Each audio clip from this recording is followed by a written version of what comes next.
Dando continuidade à nossa série Destituído de Sua Glória, estudaremos agora o tema Por que é importante saber em que natureza Jesus veio a este mundo.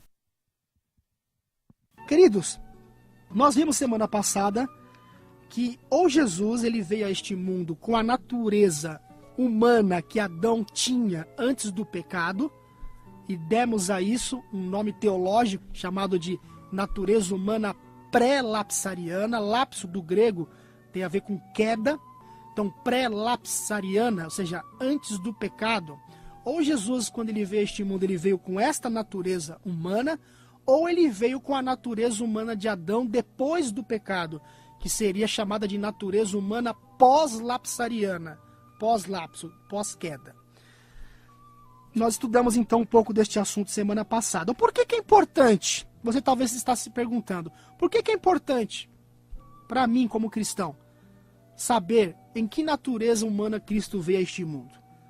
Eu sempre aprendi que ele era 100% Deus e 100% homem. Mas por que é tão importante compreender a sua humanidade, a sua natureza humana? Eu quero ler aqui um pensamento, antes de começarmos. Preste bem atenção. Escute. Não precisamos classificar a obediência de Cristo por si mesma como alguma coisa para a qual ele se achava já particularmente adaptado, por causa de sua natureza divina. Pois ele se encontrava diante de Deus como representante do homem e foi tentado como substituto e fiador do homem.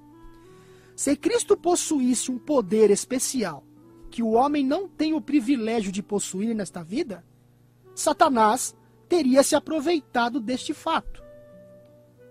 A obra de Cristo era tirar das argumentações de Satanás o seu domínio sobre o homem. E só podia fazer isso da mesma maneira, ou seja, da maneira que ele veio, como homem, tentado como homem, e prestando a obediência de um homem. E continua aqui o nosso pensamento. Tende em mente que a vitória e a obediência de Cristo são as de um verdadeiro ser humano. E agora, interessante este ponto, preste atenção. Em nossas conclusões, cometemos muitos erros devido às nossas ideias errôneas acerca da compreensão da natureza humana de Jesus. Quando é que nós cometemos ideias errôneas? Quando nós atribuímos à sua natureza humana um poder que não é possível o homem ter em seus conflitos contra Satanás. Quando pensamos assim, nós destruímos a beleza de sua natureza humana. Jesus concede sua graça e poder a todos os que o aceitam pela fé. A obediência de Cristo a seu Pai era a mesma obediência que é exigida do homem nos dias de hoje. E terminando, o homem não pode vencer as tentações de Satanás sem o auxílio do poder divino. Assim foi com Jesus Cristo. Ele podia usar mão, ou seja, lançar mão do poder divino. Ele não veio ao nosso mundo para prestar a obediência de um Deus inferior a um superior, mas como homem, para obedecer à santa lei de Deus, e desta maneira ele é o nosso exemplo. Vocês entenderam? Então, por que é importante? Entendeu agora por que é importante saber em qual natureza humana Cristo veio a este mundo? Porque à medida que você compreender este assunto, isso dará todo um colorido àquilo que você crê em relação ao plano da redenção, especialmente na luta contra as tentações de Satanás. A salvação não se resume, sempre disse isso aqui, não se resume em apenas o que Jesus fez por mim e por você na cruz. Isso nós chamamos de justificação pela fé. Mas também em aquilo que ele faz em nós, que é a santificação pela fé. A primeira é o nosso título para o céu. A segunda é a nossa adaptação para viver no céu. E para que tenhamos isso em mente, claramente essa questão, precisamos saber em que natureza humana ele veio. Porque ou eu vou olhar para Cristo como um ser, em um exemplo, que jamais será alcançado como uma espécie de um Superman, e que por mais que você pela fé lute contra as tentações, você jamais será um vencedor, porque Jesus é Jesus e você é você, ou você olhará para ele como um irmão seu realmente na carne, que veio a este mundo assumindo a sua e a minha natureza e provou para o universo que Satanás é mentiroso quando argumentou que é impossível resistir às tentações. Tanto que Jesus veio a este mundo como homem. O mundo já tinha 4.000 anos de pecado quando ele veio. E nessa situação, nesse contexto de 4.000 anos de pecado, com a natureza humana, ele não cometeu nenhum pecado. E nós precisamos então, repetindo, para ter todo um colorido a essa questão, não é?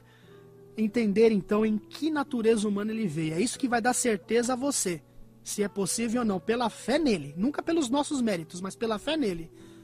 Pela fé no que ele fez e no que ele faz em nós, ser possível obedecer à lei de Deus, ou não. Paulo enfatizou, então, este ponto sobre a questão da humanidade sujeita à morte, quando ele descreveu como Jesus foi feito à semelhança de homem, não é? E achando-se na forma de homem também. Ele humilhou-se a si mesmo, sendo obediente até a morte, morte de cruz. Isso está na carta de Paulo aos Filipenses, capítulo 2, versículo 8. Notemos então que somente após ter sido feito em forma de homem, foi que ele pôde se tornar obediente até a morte. Então, entenderam aqui esse detalhe importante? Inclusive, sua divindade não era sujeita à morte. Olha que interessante. A divindade de Cristo não era sujeita à morte. Portanto, como Deus, ele não poderia viver aqui e morrer, não é? Então ele teve que assumir uma natureza que ele pudesse morrer. E a expiação pelo pecado, que tem a ver com a questão do perdão dos pecados, não é? Teria sido totalmente impossível se ele não tivesse nascido com a única natureza que poderia ser obediente até a morte. A natureza de quem? A natureza caída de Adão. Ou seja, aquela natureza de Adão depois do pecado. E este é o porquê da Escritura também ensinar o seguinte. Carta de Paulo aos Hebreus, capítulo 2, versículo 16, na versão King James, inclusive, traz da seguinte forma: porque, na verdade, ele não tomou sobre si, ou seja, não tomou sobre si a natureza de anjos, mas tomou sobre si a semente de Abraão. Vocês ouviram agora? Prestaram atenção? Mesmo que você tenha uma Bíblia aí, João Ferreira de Almeida, Revista Atualizada ou Revista e Corrigida, que não seja King James, o sentido é mais ou menos o mesmo. Ele não tomou sobre si a natureza dos anjos, mas a semente de Abraão. Meus amigos e amigas, qual era a semente de Abraão? Era uma natureza humana de Adão depois do pecado. Né? Não era a natureza humana de Adão antes da queda. Mas vamos continuar para entender este assunto. E por que ele não veio na natureza de anjos? Porque eles, como Adão, foram criados com uma imortalidade condicional. Eles seriam imortais com condições. E não estavam sujeitos à morte sem ou até que eles pecassem. Portanto, Cristo não poderia ter pago o preço pelo pecado vindo como um anjo, porque assim ele não poderia ter morrido, e nele, ou seja, nem ele poderia fazer expiação como um Adão não caído, ou seja, como um Adão antes da queda, porque ele, o Adão antes da queda, também não teria morrido na natureza que não cometesse pecado. Adão, ele tinha uma imortalidade condicional. A condição era o quê? Vocês não vão tocar naquele fruto. Vocês não vão comer daquele fruto. O dia que vocês fizerem isso, vocês certamente morrerão. Portanto, aquela natureza de Adão antes da queda só poderia morrer caso houvesse pecado. Então, Jesus ele nunca pecou. Portanto, para que Jesus morresse, ele só poderia ter vindo na semente de Abraão. E a semente de Abraão era uma natureza humana de Adão depois da queda. Ah, Alexandre, então quer dizer que Jesus então era um pecador? será que isso não equivale a uma blasfêmia, a uma heresia? E ao longo dos nossos domingos aqui nós vamos estudar sobre isso. Um dos assuntos que nós vamos tratar aqui vai ser sobre a questão do pecado original. A doutrina da Imaculada Concepção de Maria. Nós vamos estudar sobre esses assuntos. E a cada momento nós vamos colocar aqui uma peça no quebra-cabeça, né? Mas vamos em frente aqui. Porque a semente de Abraão, ela consistia apenas e inteiramente daqueles que foram sujeitos à morte, não é? Por causa do pecado de Adão. Essa é a semente de Abraão. E segundo a Bíblia, ele tomou a semente de Abraão. A Bíblia é clara quanto a isso. Portanto, tivesse Cristo, então, tomado a natureza de Adão antes da queda, que teologicamente a gente batizou aqui de pré-lapsariana, como você já ouviu. Portanto, então, se fosse assim, ele jamais teria sofrido a morte requerida pelos nossos pecados, a não ser que ele primeiramente tivesse pecado. E pecar teria desqualificado Jesus de ser o nosso Salvador. Interessante? Portanto, novamente, eu quero dizer aqui que nós estamos trancados nas limitações, não é? Que a natureza de Adão antes do pecado exige. Ou seja, Jesus tornou muito claro que ele estava se submetendo a viver neste mundo como um homem e não como Deus. Mas limitando-se à condição da humanidade, Jesus ele poderia receber de seu Pai somente aqueles poderes e vantagens que estariam acessíveis aos outros que possuíam a mesma carne, não é? Então, repetidamente, Cristo declarou que ele nada, você já deve ter lido, ele sempre, várias vezes disse que ele nada podia fazer, não é? Ou fazer que não lhe fosse dado pelo Pai, ou seja, nada ele podia fazer dele mesmo. Ele dependia inteiramente do Pai para realizar as obras que ele realizava. Em outras palavras, queridos e queridas, Jesus não ficou caprichosamente indo e vindo, não é? Intercalando entre suas naturezas humana e divina, não é? A fim de escapar das exigências de sua vida terrestre. Não foi assim. Na verdade, ele aceitou realmente os perigos, as decepções e os sofrimentos impostos por sua vida como homem. E Satanás constantemente buscou instigá-lo a usar sua divindade para libertá-lo de certas situações. Não é verdade? Satanás queria que ele fizesse isso. E este deve ter sido, queridos e queridas, o mais forte teste para Jesus, né? O mais forte teste para Jesus deve ter sido ele não usar o seu poder divino. Então, naqueles momentos que ele tomava tapa na cara, que ele foi cuspido na cara, as chibatadas, ele sendo crucificado, ele poderia ali só num pensamento ter resolvido aquele problema. Mas ele em nenhum momento ele usou o seu poder divino. Como homem, ele prestou uma obediência até o fim, uma obediência perfeita até o final, não é? Portanto, ele nunca usou a divindade para se libertar de certas situações. E este deve ter sido, então, como já vimos, o mais forte teste para ele. Ou seja, não chamar por sua palavra ou por sua própria onipotência durante aquelas horas finais tormentosas de sua vida na terra. E tivesse ele feito isso, o plano da salvação teria falhado. Mesmo em sua morte, ele teve que se submeter às condições impostas por sua natureza humana. Nós vamos falar então agora, em um outro tópico, sobre a natureza humana antes da queda não poderia morrer. É difícil para muitas pessoas entenderem como Jesus pôde vir a este mundo assumindo a natureza de Adão depois do pecado e ainda ser sem pecado. Quando estudarmos sobre a questão do pecado original, tudo isso ficará claro em nossa mente. Mas vamos trabalhar um pouco essa questão da natureza de Adão antes da queda. Uma natureza que não podia morrer. Será que realmente Jesus assumiu essa natureza? Porque agora nós entramos num dilema, não é? Se Jesus possuísse a mesma natureza que Adão tinha antes de pecar, não seria possível ele morrer, a não ser que pecasse. Exceto se ele tivesse pecado ou mudasse as regras às quais ele se submeteu a viver uma vida aqui na terra. E de uma ou de outra forma, o plano de salvação teria sido impedido. Alguém pode, por exemplo, sugerir que ao assumir a culpa, ou seja, ao Jesus assumir a culpa do homem e ser feito pecado por nós, a natureza então de Jesus foi também mudada. Algumas pessoas podem pensar assim, a fim de que pudesse experimentar então a morte. Mas este não é o caso, porque a aceitação substitutiva de nossa culpa pelo pecado não poderia mudar a sua natureza humana. Ou seja, uma coisa é uma coisa, outra coisa é outra coisa. Então, o pecado não entrou na sua vida para corromper ou perverter.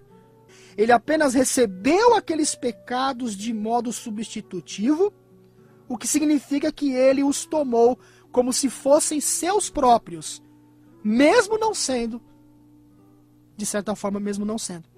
Então, marque esta importante distinção agora, preste atenção.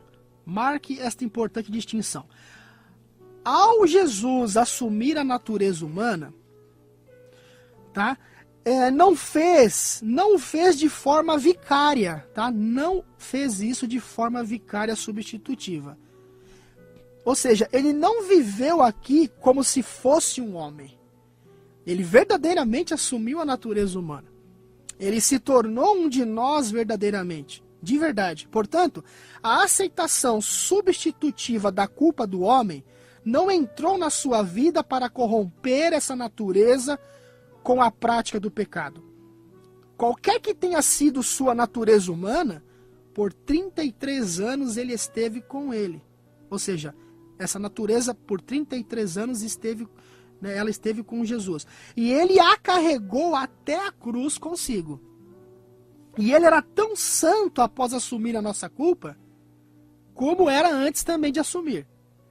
A única mudança foi na forma como Deus olhou para ele e o tratou judicialmente. Então, de acordo com o edito da criação de Deus, a imortalidade condicional, não é? A imortalidade condicional humana poderia ser perdida, como já vimos, somente ao se cometer o pecado.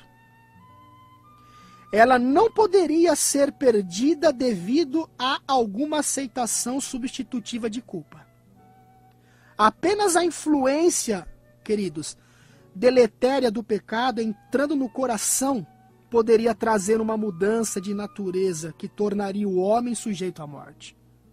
E isto nunca aconteceu com Jesus. Nunca aconteceu com ele. Então, ser Jesus contado como culpado não o fez culpado. Mas sua natureza humana não era apenas contada como humana para ele. Porque ela era uma natureza humana real. E ele teve que aceitar isso por toda a sua vida, até mesmo na experiência da morte na cruz. E o fato de ter sido, ou seja, o fato de ele ter se submetido a essa morte é uma positiva prova, queridos e queridas, de que ele agiu em harmonia com os requerimentos e exigências de uma natureza caída, uma natureza de Adão depois do pecado. E alguns, inclusive, alguns alegam que não importa, não importa o que nós acreditamos nesta questão da natureza humana de Cristo. Alguns alegam isso, muitas pessoas sinceras alegam isso. Mas a verdade é que tremendos pontos, tremendos pontos estão girando em torno dessa questão. Por exemplo, se eu escolher crer que Jesus veio em uma natureza pré-lapsariana, a natureza que Adão tinha antes do pecado, então não terei como evitar uma das seguintes conclusões. Quais são uma das seguintes conclusões que eu não vou poder evitar se eu crer que Jesus veio com a natureza de Adão antes da queda, antes do pecado? Primeiro, ele não poderia morrer para pagar a penalidade por meu pecado. Ou, ele pecaria para se sujeitar à morte. Ou, ele teve que exercer o seu poder divino para mudar a natureza humana que tinha assumido, a fim de escapar das limitações impostas pela mesma. Apenas assim, então, ele poderia estar sujeito à morte. morte requerida para expiação, ou seja, perdão dos pecados. Portanto, é claro, é contundente que a natureza de Adão antes da queda, se Jesus tivesse assumido essa daí, ela não poderia morrer. Então, qualquer uma destas três questões teria desfeito a habilidade de cumprir o papel dele como nosso substituto e redentor. É interessante também que tem se alegado muito por aí que aqueles que seguem a doutrina de que Cristo veio com a natureza de Adão, a natureza humana de Adão depois do pecado, tá certo? Tornam Jesus, então, culpado de pecado. Agora nós vamos entrar num ponto interessante, não é? Só que eu gostaria de sugerir que apenas aqueles que creem na natureza de Adão antes do pecado em Jesus, que são os que projetam tal distorcida visão. Não é interessante? Eu vou repetir, para ficar mais claro aqui. Muita gente sincera diz assim: se Jesus veio com a natureza de Adão depois do pecado, então ele mesmo foi culpado de pecado e não poderia ser o nosso Salvador. Mas, na verdade, se você analisar a raiz desse problema, a essência da questão, você vai ver que, na verdade, aqueles que acreditam que Jesus veio na natureza de Adão antes da queda é que pensam assim. Interessante. E, de fato, a posição deles é a única, olha só, a posição pré-lapsariana antes do pecado é a única que faz necessário Cristo pecar a fim de realizar o plano da salvação. Você entendeu? Porque a natureza de Adão antes da queda não poderia morrer, a não ser que cometesse pecado. E Jesus nunca pecou. E ele não morreu?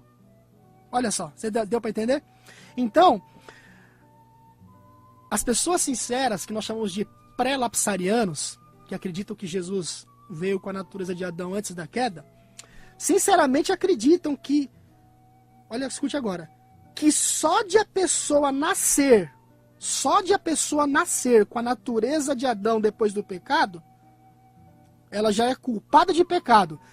E que só de Jesus nascer, caso ele tivesse nascido, na visão deles, que caso Jesus apenas tivesse nascido com a natureza de Adão depois do pecado, ele, Jesus, já teria sido culpado de pecado. Então, eles pensam assim. E, consequentemente, numa fracassada tentativa de remover Jesus de estar sujeito ao pecado, eles o removem de sua sujeição à morte, como nós já vimos aqui. A questão do pecado original, primeira questão, o pecado original, a doutrina do pecado original que hoje é ensinada em larga escala no meio cristão, não é bíblico, não há base bíblica. Vamos então analisar essa questão. Por que então aqueles que acreditam na natureza pós-queda têm sido acusados de tornar Cristo um pecador? Simplesmente porque aqueles que fazem essa acusação acreditam na doutrina do pecado original. Vamos entender então este assunto. Os pós-lapsarianos, que creem que Jesus veio na natureza de Adão depois do pecado, sempre vou dar ênfase aqui, porque a audiência é rotativa, e de repente a pessoa está ouvindo pela primeira vez essa expressão, ou essa terminologia teológica pós-lapsariana. Tá? Os pós-lapsarianos não creem, escute, os pós-lapsarianos, eles não creem, tá? Não creem que o pecado é comunicado pela natureza, mas sim pela escolha. Ou seja, o pecado é uma escolha. Eles defendem que Jesus não assumiu qualquer culpa ao nascer como um homem. É bom ficar claro que aqueles que creem que Jesus veio com a natureza de Adão depois do pecado, jamais ensinam que Jesus pecou, ou que ele foi culpado de pecado, ou que ele levou sobre si a mancha do pecado. Isso é uma coisa que deve ficar bem definida e bem clara. E eles defendem, além de defenderem que Jesus não assumiu qualquer culpa ao nascer como um homem, ele herdou a mesma natureza fraca que o pecado impôs a todos os descendentes de Adão, mas nunca se rendeu a esta fraqueza em algum momento. Ok? Vamos continuar. É interessante também que eles entendem que a vida de Cristo foi absolutamente santa e sem pecado, como já falamos. Que ele foi cheio do Espírito Santo desde o ventre de sua mãe. E crendo na comunicação diária de poder celestial. Ele viveu uma vida de ininterrupta vitória sobre o pecado. Portanto, a mesma vida de contínua vitória é disponibilizada, então, para cada um dos demais descendentes de Adão, em outras palavras, comunicado a mim e comunicado a você, através, então, do processo de conversão e santificação.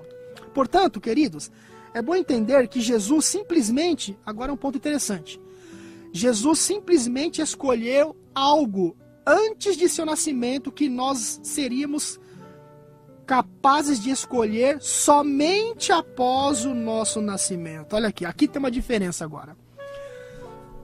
Existia uma diferença entre Jesus e nós? Existia. Porém, essa diferença não lhe deu nenhuma vantagem.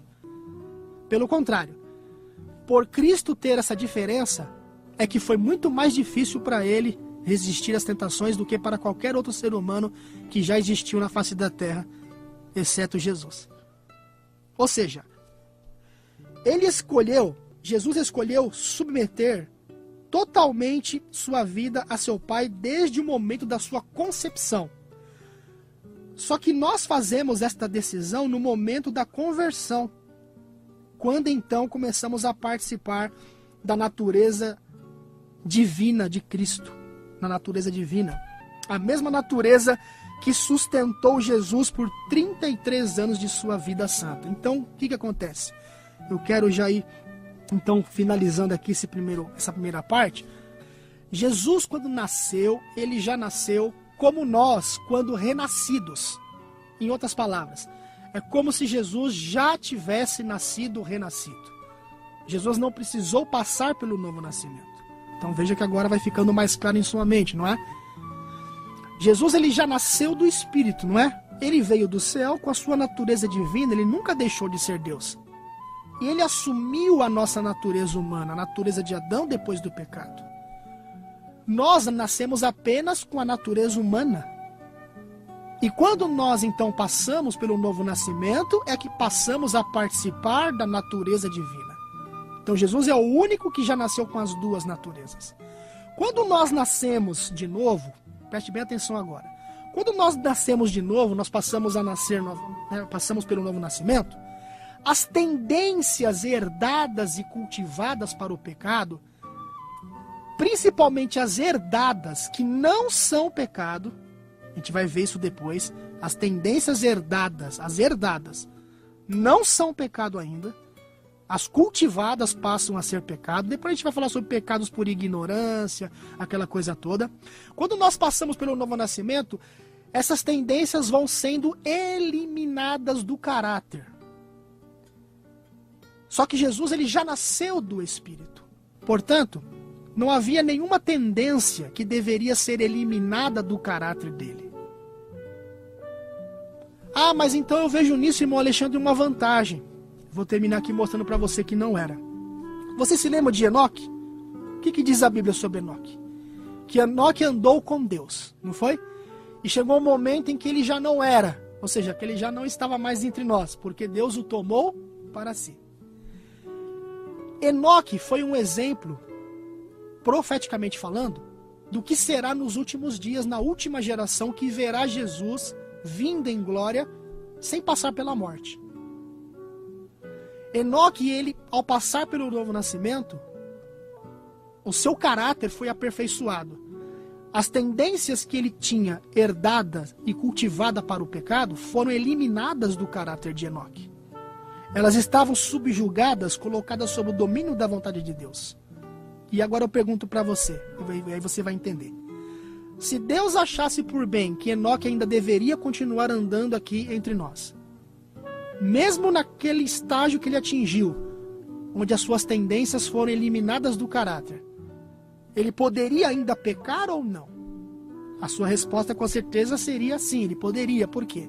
Porque ele ainda tinha a natureza humana de Adão depois do pecado. O mesmo poderia acontecer com Jesus. Apesar de Jesus já nascer digamos assim, renascido, podemos dizer assim, porque ele já nasceu da natureza divina, ele ainda tinha a natureza de Adão depois do pecado, portanto ele ainda poderia ter pecado. Muitas das vezes nós recorremos à teologia para explicar as coisas mais simples da vida.